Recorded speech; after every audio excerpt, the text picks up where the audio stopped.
অজিতাস কিচেনে সবাইকে ওয়েলকাম। আজকে গলার অবস্থা খুব খারাপ, কথাই বলতে পারছি না। যাই হোক, আজকের রেসিপি চিলি পনির। তার জন্য প্রথমে পনিরের মধ্যে একটু টক দই, একটু নুন, একটু রসুন বাটা, একটু ভিনিগার, একটু কর্নফ্লাওয়ার, একটু সয়া সস আর একটু টমেটো সস আর কয়েক দানা চিনি দিয়ে মেখে 10-15 মিনিট রেখে দিতে হবে। তারপর একটা ফ্রাই প্যানে একটু তেল গরম করে তার মধ্যে একে একে ওই পনিরের টুকরোগুলি ভাজতে হবে। ভাজা হয়ে গেলে তারপর তুলে নিতে হবে।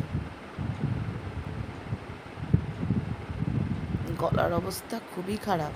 যাই হোক, তারপর ওই ফ্রাই প্যানে তেলের মধ্যে একটু রসুন কুচি আর তার মধ্যে কিউব করে কেটে রাখা পেঁয়াজ কুচি, টমেটো কুচি, ক্যাপসিকাম কুচি আর একটু নুন দিয়ে ভাজা ভাজা করতে হবে।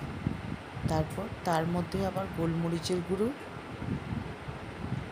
একটু লঙ্কা বাটা,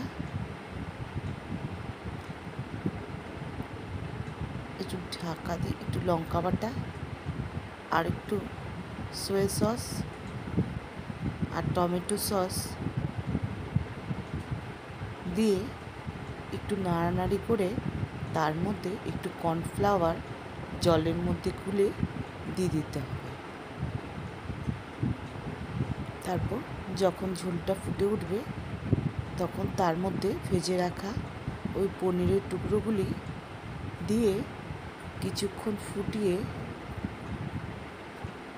তার মধ্যে কয়েকটা কাঁচা লঙ্কা মাঝখান দিয়ে চিড়ে আর একটু চিলি ফ্লেক্স, আপনাদের ঝাল যতটুকু খান সেই অনুযায়ী দিয়ে নামিয়ে নিলে হয়ে গেল চিলি পনির।